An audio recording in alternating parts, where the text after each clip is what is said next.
What's happening, Buffalo, New York? Ryan Thomas here on the Thomas Take Sports Podcast. Of course, each and every time I'm on the show, you see that Buffalo Bills intro if you're watching the show on the YouTube platform, Facebook, all that stuff, or whether you're tuning in on audio, all the podcasting platforms Apple Podcasts, Google Podcasts, Spotify.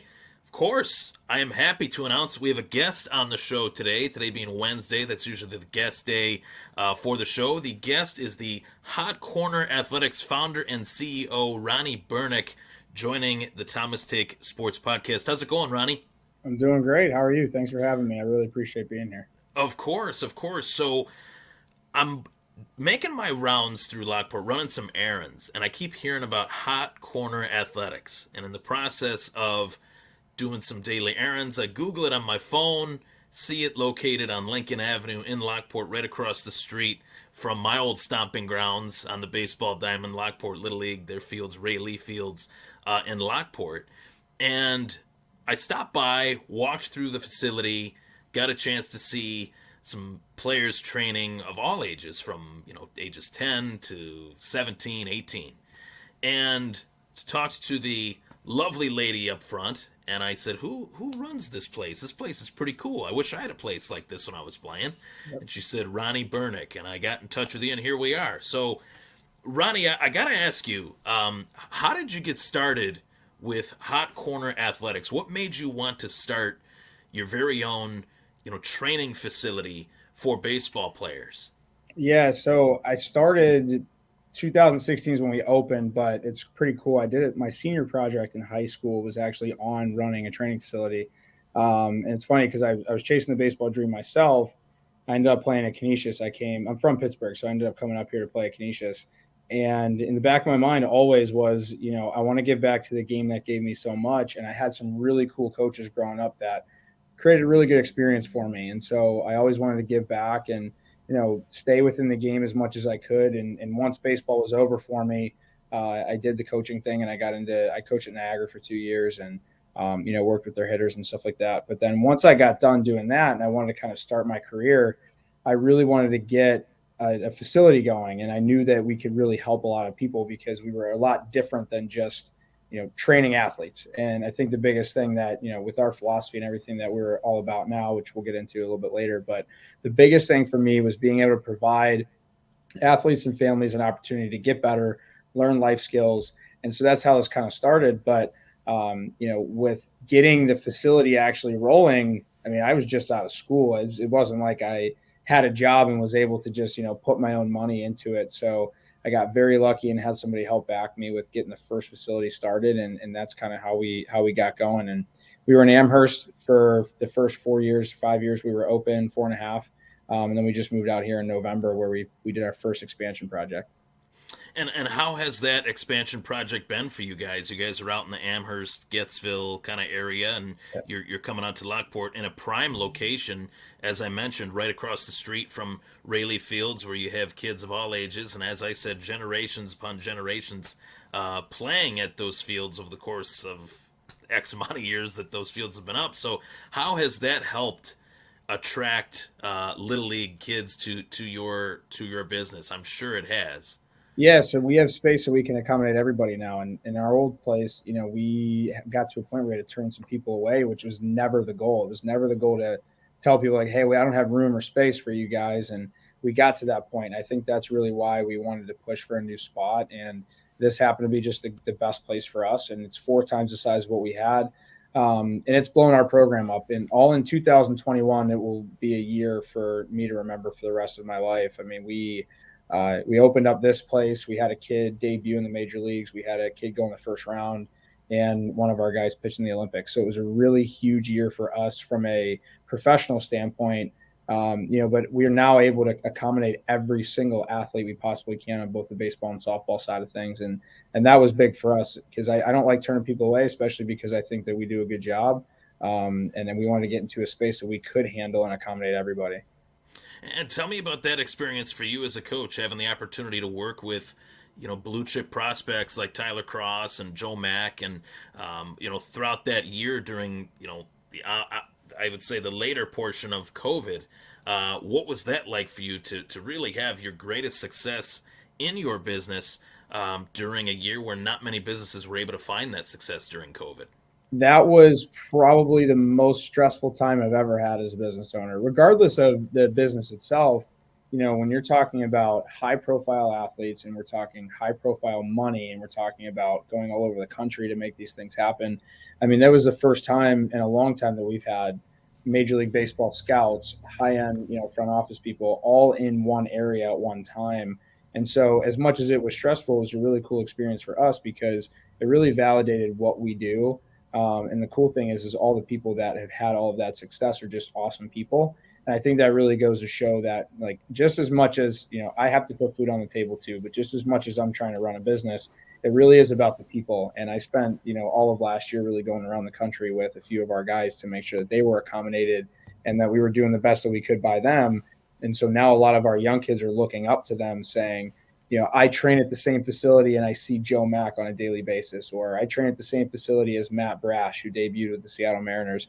That keeps kids excited and wanting to continue to come back and knowing that it's possible here to chase your dreams as an athlete because you're seeing people right in your backyard doing the same thing.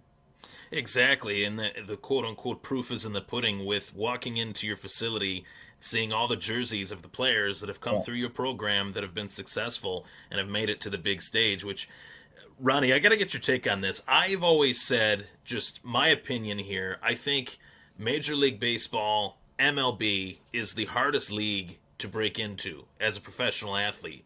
The minor league system is so big, and you're always trying to make it from double A to triple A, of course, but single A, double A to triple A, and it's a very tough road to the show, so to speak. And the patience of being a baseball player and trying to find your game, whether it be as a hitter or a pitcher.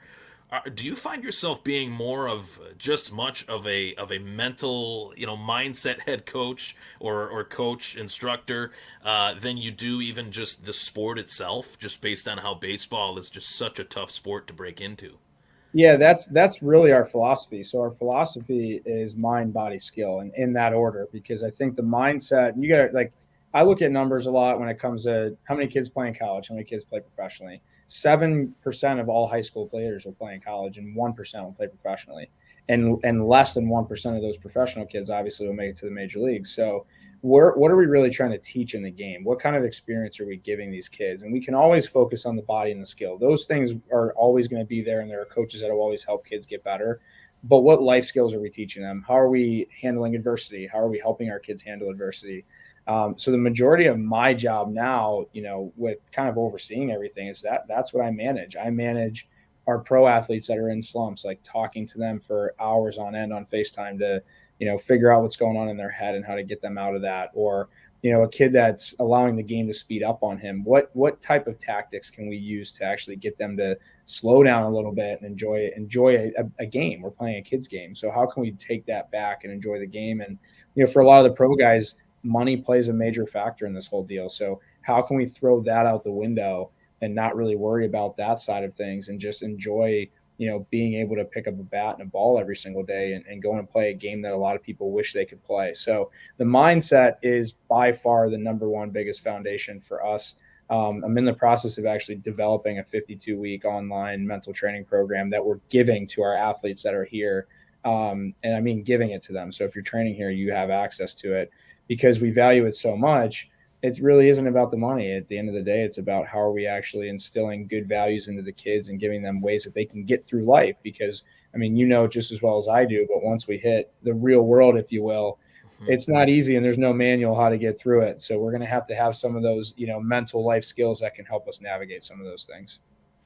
And as far as participation, I have noticed over the last, I'd say, 5 years, things have gone on the upscale, the upswing, I guess you could say, hitting balls out of the park as far as participation. But for a few years there, it seemed like beyond my playing days, kind of in between my college years, it really seemed like the participation in sports in this area was waning a little bit. How were you guys able to attract athletes to your facility that might not be from Lockport, that might be from little suburbs inside of Western New York. What made Hot Corner Athletics somewhat the hub of baseball players aspiring to improve their game? How are you guys able to tap into the participation rate in this area as successfully as you were? Yeah, so we started with just skill training, and that was the big thing. And for me, like I'm kind of a nerd when it comes to learning about hitting. And so I had a lot of kids where they were good, they kind of needed to take the next step. And I fortunately enough was able to help them get to the collegiate level and help them reach whatever their dreams and goals were. We've worked with over 450 college athletes since we opened 5 years, 5.5 years ago now. And so being able to help them reach whatever that goal is, that was the biggest thing. And then a lot of our athletes started to peak. So I got with my partner, Sam Cumbo, who runs our human performance center. And we started doing lifting specific human performance specific work with athletes that will translate and synergize into their skills. So now what you're seeing is you're seeing a lot of our athletes are doing the strength conditioning and the skill specific work, and it's all meshed into one big platform. So athletes are now taking care of their bodies, they're taking care of their mind, and then they're playing a game that they love. So we've evolved into a point where now we're all about culture, and everything with us is we have kids that come here that are completely different people when they're here versus when they're outside of here because of how comfortable they are. And we basically want to teach them to just be themselves in every aspect of their life.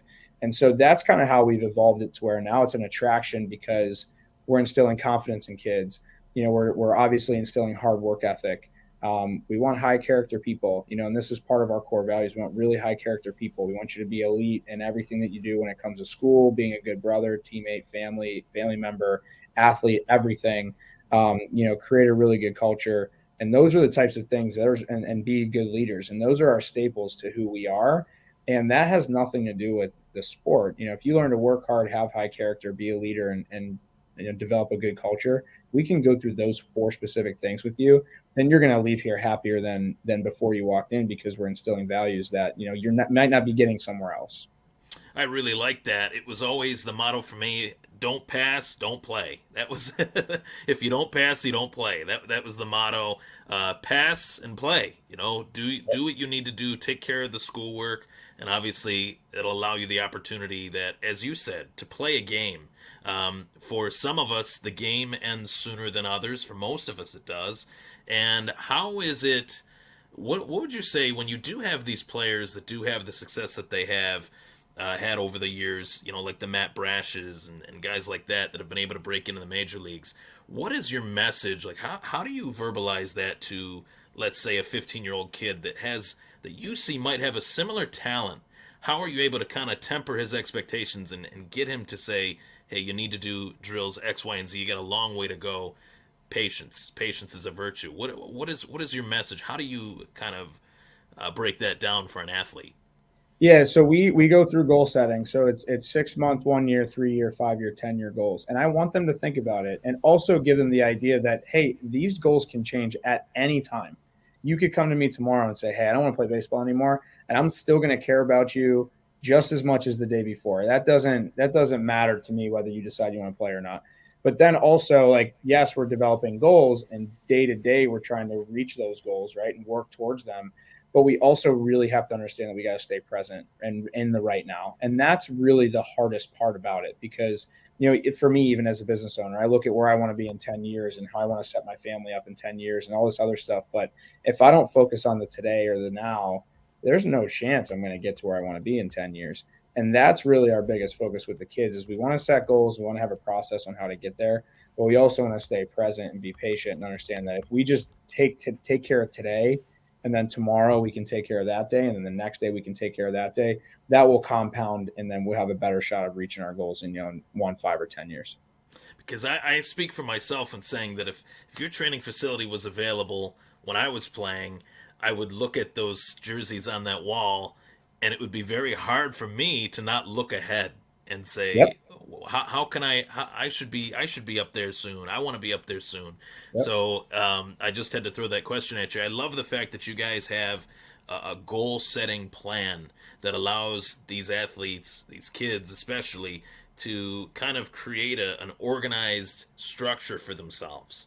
Because I think today's youth greatly needs it, whether it be in sports or just, as you said, you're looking for character athletes so that you can set them up foundationally as a person, as a character athlete, so that when they're done playing, those principles are still instilled in them for the real world that Yep. you and I are definitely both a part of nowadays. So, Right. No doubt.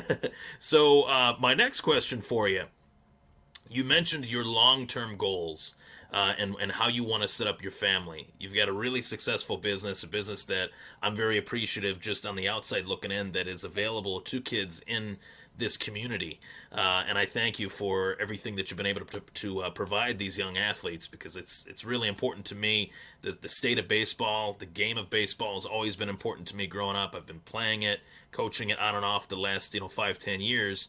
So to see your facility thriving, it makes me think to myself, where could Hot Corner be, 5-10 years from now? So what are some of your goals long term for Hot Corner athletics, or maybe even in the short term that you guys feel that you're on the cusp of?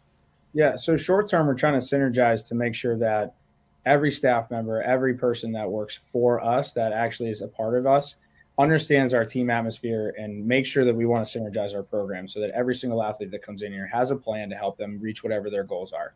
So synergizing now that we're in a bigger space is, I think, number one. So making sure that our coaches are doing in services and learning and having the passion to learn, and then they're also able to get jobs in high school and coach high school teams. I mean, we have a lot of our coaches coach high school teams around the area, and we're very fortunate that a lot of those teams are successful. I think it's because of not only their leadership skills as coaches, prior to ever coming here, but then what they're learning here and able to apply into a high school setting has been huge. We want to open up in multiple states. I think the biggest thing is, like, we've been able to make an impact in Buffalo, and what we're learning is that if we can do it here, which is a northeast cold weather state, what can we do overall in other areas that we can help, and being able to synergize that so every facility is working the exact same. I've seen a lot of franchises specifically in our industry that it doesn't matter, you can just open another place up and do whatever you want. For us, we want to synergize that. I want the base floor, like when I'm done doing this and however many years that is, we want the base floor of baseball and softball to be significantly higher than when we started. It's the base, because realistically, you're going to have those really good athletes, but we want to make the base floor of the game significantly better. And really, like I said, teaching people how to be great people, I think, is the biggest thing. And honestly, we have a nonprofit organization too called Hot Corner Futures Foundation, where we literally give away and donate equipment and team fees. We donated enough money for two athletes this year to play at Lockport Little League for free. We did stuff at Lou Gehrig last year. We donated for some kids that couldn't afford it out there. And then we did a day of giving actually 3 weeks ago now, where we gave away to over 50 kids, got enough equipment to get them through the season. So, not only, like, it's a luxury what we do, and I get that. So we actually just want to be able to help everybody. So with our nonprofit, we want to grow that to be able to, ship equipment out to anybody in the country that needs something. And then we also want to be able to grow Hot Corner to be, more of a national type deal, and get in some locations where we can really help a lot of kids that need it. You guys are definitely helping to, I think, and this might sound crazy, but I think you guys are helping save baseball in this area because for a long time I graduated from high school in 2010. Me So too. you did too. Okay, so we're the same age. So I noticed beyond high school, really the only step for me was maybe playing some college ball, but even if I were to play college ball, I didn't have the facilities to train in. So it was Yep. really just me one on one with my dad, or me one on one with my grandfather, or whoever, my uncles, whoever it may be, that I could just, pry away from their day job, where I didn't have these coaches, instructors like yourself, and the many others that I saw at the facility, as you mentioned, that are not only coaching at your facility, but also coaching at the high school level. So helping prepare these kids where there was a little bit of a coaching lull between middle school, little league, and then high school. And now high school baseball in this area is becoming much better. And my Yep. point to that is driving by on Beatty Avenue in Lockport, right across from Charles Upson, where I went to elementary school, I see these state of the art high school baseball fields. How much has Lockport and the city school district putting those fields there, how much has that helped you guys in terms of preparing your athletes for that stage of playing on those fields at the high school level?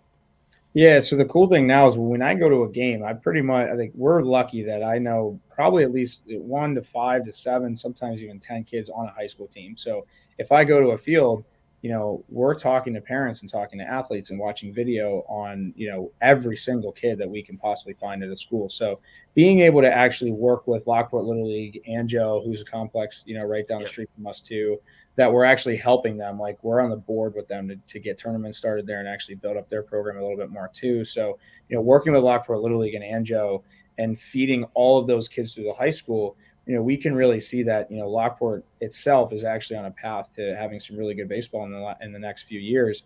And one of our coaches, Nick Hamilton, was drafted in 2015 out of Lockport High School by the Boston Red Sox, actually. Yep. And Nick is one of our coaches now. So we are even bringing in local kids that have had a lot of success in the area. So we want a lot of these kids to come in here and say, oh, I know Nick. He played at Lockport High School. They just got new fields. And I know it's possible now because a kid from Lockport just made it. And those are the kinds of things that I just want kids to be able to believe in whatever they want to do. I want to get away from when you write a paper when you're 7 years old that you want to play in the major leagues, that's being laughed at, or when you're 7, 8, 9 years old and you write, a project on your favorite person in the entire world being Mike Trout or Aaron Judge, that people say, come up with some more realistic, mentors. And I want that conversation to change. And I think if that does, and you can go to a high school field and you can see some really good athletes that have a shot at playing, even if it's at a junior college or Division III school locally, that it is possible, everything will change. And that's the biggest thing for me is being able to give kids that dream. That's really great. I love that. So you mentioned Mike Trout and Aaron Judge. Those are the two biggest stars of today's game, among many others. There's a lot of really great players in today's game. So I have something that's a little bit fun. I haven't done this in quite some time, but it's a little bit of a pepper round, round of pepper. Playing hot corner pepper round. I'm gonna go just ask you, round by round questions. First thing that comes to your mind, I want an answer. The first one that comes to your mind. So, Ken Griffey Jr. or Derek Jeter, which one would you take if you had to pick one of those players on your team? Those are the two greatest players from our era. So You're killing me. who would you take? Definitely Junior. I named my first son Griffey, so Oh definitely. wow! See, But I didn't even know that. I didn't I even got know that. I got to meet Derek Jeter last year, and it was one of the coolest experiences ever. I spent about an hour with him. He's a great dude. So I have to pick Junior because that's my idol personally. But you can't go wrong with either of them. Backwards hat, sweet swing. Dude, Can't beat it. he saved baseball. He did. He did, no doubt. Favorite position to coach, pitcher or hitter? You said you were a hitter nerd. Which one would you say you prefer to coach more? Hitter, easily. Hitter. Okay. More Favorite? complex. Yes, it is. Favorite baseball park? PNC Park. I grew up 8 minutes from there. Awesome. I got to go to games for like $7. It was cool. But I will say this: I get to coach a game every year at Fenway. So Fenway is a very, very, very close second for me. That's awesome. Peanuts or Cracker Jacks? Cracker Jacks. Cracker Jacks. All More, right. And it's more baseball. more baseball, yeah. Best player in the majors today? Mike Trout. Mike Trout. Yeah. Okay. And you said I asked you who was you kind of alluded to who your favorite player was growing up, Ken Griffey Jr. Did you have a close second? Was it Jeter second?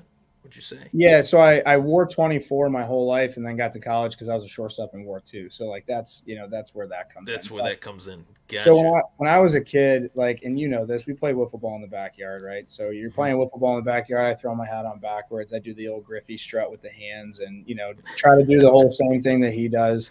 Baseball is an outlet for me in life, and so that was like when I watched him play, I was like, I'm always going to have fun in this game because if he can have fun and has always been in the spotlight, why can't I have fun playing a wiffle ball game or playing in the backyard with my buddies?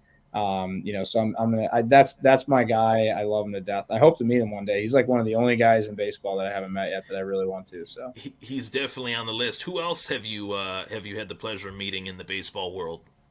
Well, I met a lot of guys. I met a lot of the Seattle Mariner guys when I was with Brash. So I saw a lot of those guys. Tom Murphy, who's a catcher for the Mariners. I met him. it was cool because I know a lot of minor league guys now. So a lot of the guys that I do the area code event with the New York Yankees every year. So a lot of guys that are in the minor leagues now that are just starting to surface, I've had contact with. Anthony Volpe, who's a number one prospect in baseball right now with the New York Yankees. I've spent some time with him. So I would say that I've done a lot with the major league stuff, but even more with the minor league game. Like I think I'm gonna get pretty busy in the next few years, seeing guys debut and go watch some games. And right now, to your point, you've talked and have met a ton of minor league players within the Mariners organization, and Volpe, a part of the Yankees. As far as your age demographic right now, are you seeing your demographic of your business kind of spreading out more to where you are having some of these college kids and some of these single A, double A guys kind of contacting you for tips and tricks of the trade? Yeah, so because we're here and there's not a ton of pro guys, that's been the challenge professionally. That's why I do a lot of these bigger events. I go out, I do an event with Area Code. I coach a scout game with, at Fenway Park and, things like that. And I've gotten myself involved with that to be with a little bit of the higher level talent. But as for the college game, we worked with almost the entire Niagara baseball team this winter. I've worked with a lot of the kids at Canisius, obviously, because I went there and it's familiar. A lot of the kids that are at Niagara County Community College, I've had contact with. So, the college game now we're very familiar with. The pro game, pretty much everybody that plays professionally. There's a few obviously that don't come to Hot Corner, but the majority of the people that play professionally, we have really really close contact with in the area. It's starting to branch out. Like there's a few kids in Pittsburgh that are pretty high level that are starting to reach out to come up here and do some stuff with us. And then we have a really good following in Indiana. So there's a lot of we're starting to branch out, some Midwest stuff, Arizona, some things like that. So we're getting there. That's really awesome. And who was your favorite team growing up? I've been a Boston Red Sox fan my whole life. Who's your squad? I gotta know. PNC Park was 8 minutes from my house. Pittsburgh Pirates. That's tough. Pittsburgh Pirates. I figured. Yeah, I yeah. I grew up a figured. Pirate fan. Brian Giles was like my favorite Pirate. Again, I think he wore 24 too, just like Griffey did. But we would go in left field and we would stand out in left field at the bleachers, and Giles would throw us baseballs all day. And there wasn't a ton of people at the game, so it was really cool to interact with those guys. And I got to play a game at PNC Park in high school, so just kind of like just being in that environment. And that was the time when the Steelers and the Penguins were winning, all the championships. So it was a really good time to be like a Pittsburgh sports fan. So for me, it's the black and gold all day long. I wore 18 for Johnny Damon, of course, as well as Yep. Jason Kendall. Jason There you Kendall go. Yeah. was my guy. So Pittsburgh Pirates, There you go. no doubt. Andrew McCutcheon, obviously during his That's right. Pittsburgh days, was tearing it up. But over the course of just these last few years, I have seen you guys really help transform baseball in this area with participation. I'm hearing more kids are playing baseball. I'm hearing more kids are active in terms of trying to make their game better with you guys at Hot Corner Athletics. So, Ron, I really appreciate you coming on the show today and as well helping the game of baseball prosper in Western New York. I think that this game is the greatest game on earth. I'm a big football guy, but I'm an even bigger baseball guy. And the fact that you guys have been able to help cultivate and extend this game generation upon generation in the future, I'm really looking forward to seeing what you guys have in store. And I really appreciate you coming on the show with me today. Yeah, no, thank you. I really appreciate it. That's our biggest thing is providing value to people. I just want people to have a good experience and really be able to just enjoy playing the game because it is such a defeating game sometimes. So taking that out of it and being able to enjoy it and leave the game because we all leave it at some point, whether you're 18 or 40, we all leave it at some point. So when you leave the game, what type of life skills did you take with you and how are you going to actually apply that into the next phase of your life? If we are able to do that, then we're gonna provide a big impact and make a lot of families happy and make a lot of kids happy. So thanks again for having me on. I really, really appreciate the time. Of course, in any way I can help you guys in terms of extending the olive branch and saying, hey, if you guys have any camps or anything like that that you guys need help promoting, I'd be more than happy to help you guys out and put the word out in this community that you guys have camps and all sorts of great instructors that are helping these players not only become better players, but better people down the road. So, That's Ron, right. thank you very much for joining me, buddy. I really appreciate it. Last and certainly not least, I know it's May, but who do you Yep. got in the World Series this year? Killing me. I got Dodgers, Dodgers on the National League side. I can't say Angels yet. I'd want to. I'm gonna say a flyer. I'm gonna go White Sox on the American League side. I'm gonna go Dodgers, White Sox. I'm gonna say Dodgers in 6. I like it. I like that pick. Dodgers in 6 against the White Sox. Hot Corner Athletics doing big things in Lockport. Check them out.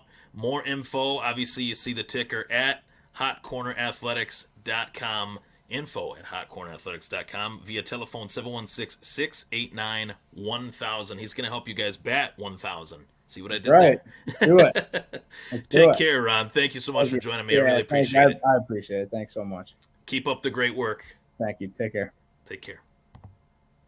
That was Ron Bernick of Hot Corner Athletics joining me on the Thomas Take Sports Podcast. I am Ryan Thomas. Thank you so much for tuning into the show today with Ron Bernick joining me. I greatly appreciate him hopping on. I greatly appreciate what he has done for this area to help baseball prosper, because that is the greatest game, in my opinion, that I've ever played, and it was also my best sport. So I like to stay close to the game as much as I possibly can, asking them quite a few things about the programs and such that they have at Hot Corner Athletics. For more info, check them out at info at Hot Corner Athletics. And as well, you got the number 716-689-1000. I'm Ryan Thomas. That was the Thomas Take Sports Podcast, joined by Ron Bernick of Hot Corner Athletics. Play ball.